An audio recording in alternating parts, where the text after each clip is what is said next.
నమస్కారం. మన పక్కనే ఉన్న బంగ్లాదేశ్లో ఒక పెద్ద పొలిటికల్ చేంజ్ వచ్చింది. అక్కడ బంగ్లాదేశ్ నేషనలిస్ట్ పార్టీ అంటే బీఎన్పీ పవర్లోకొచ్చింది.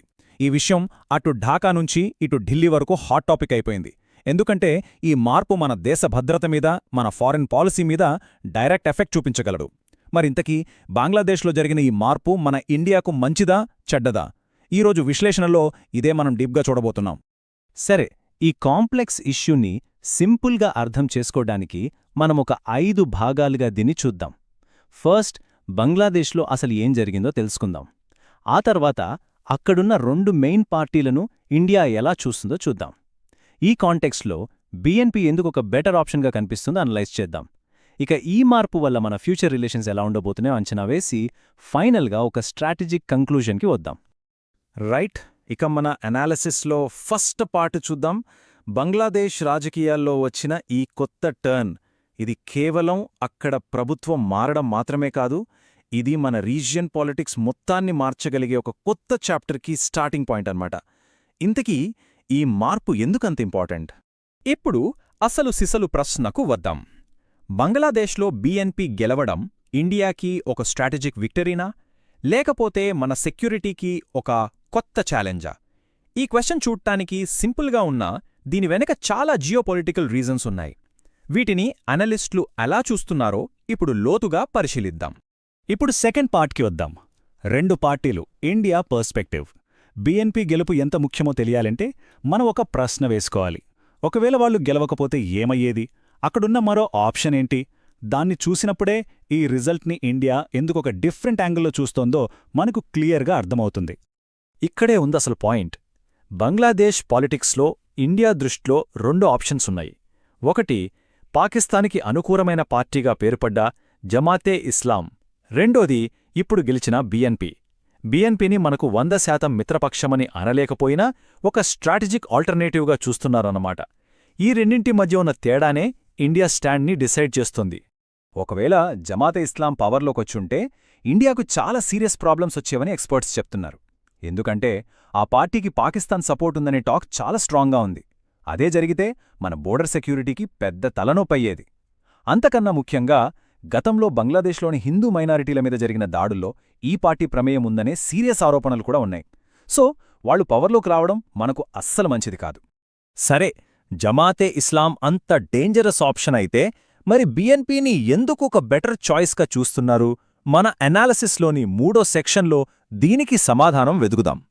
ఇక్కడ మనమొక విషయం క్లియర్గా అర్థం చేసుకోవాలి. అనలిస్టులు బీఎన్పీని మనకు బెస్ట్ ఫ్రెండ్ అని చెప్పట్లేదు. కానీ ఇంకో డేంజరస్ ఆప్షన్తో పోలిస్తే ఇది చాలా చాలా తక్కువ రిస్క్ ఉన్న ఆప్షన్. ఒక ప్రాగ్మాటిక్ స్టెప్ అన్నమాట.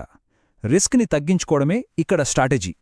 ఈ పాజిటివ్ వైబ్ రావడానికే ఒక ముఖ్య కారణం బీఎన్పీ లీడర్ తారిక్ రెహమాన్. ఆయన బాగా చదువుకున్న వ్యక్తి. ఆయనకున్న మోడర్న్ అవుట్లుక్ ఎక్స్ట్రీమిజంకు దూరంగా ఉంటారనే ఒక నమ్మకాన్నే క్రియేట్ చేస్తోంది. ఆయన వల్ల దేశంలో ఒక స్టేబుల్, రేషనల్ గవర్నమెంట్ వస్తుందని, అందుకే ఆయన బ్యాక్గ్రౌండ్నే ఒక పెద్ద ప్లస్ పాయింట్గా చూస్తున్నారు. అంతేకాదు, తారిక్ రెహమాన్ చాలా తెలివిగా ఒక కీ స్టేట్మెంట్ ఇచ్చారు. మేము ఏ దేశ అంతర్గత వ్యవహారాల్లోనూ జోక్యం చేసుకోమని. ఇది డైరెక్ట్గా ఇండియాకు ఇచ్చిన ఒక భరోసా లాంటిది.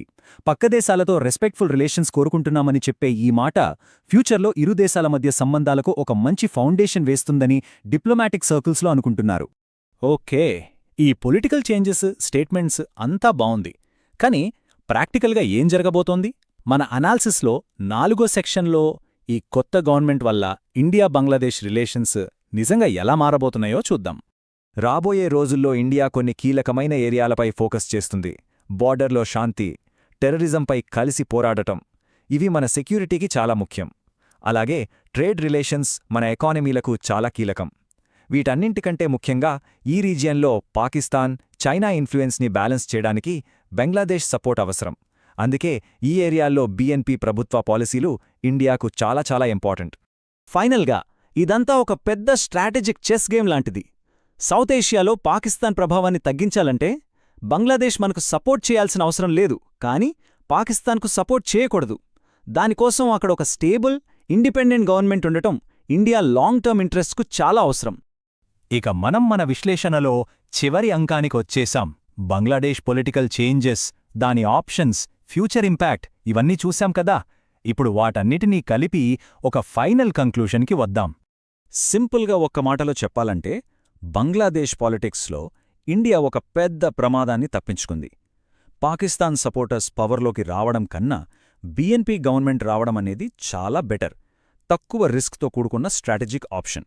దీన్ని ఒక తెలివైన ఎత్తుగడగా మనం చూడొచ్చు. అయితే కథ ఇక్కడితో అయిపోలేదు.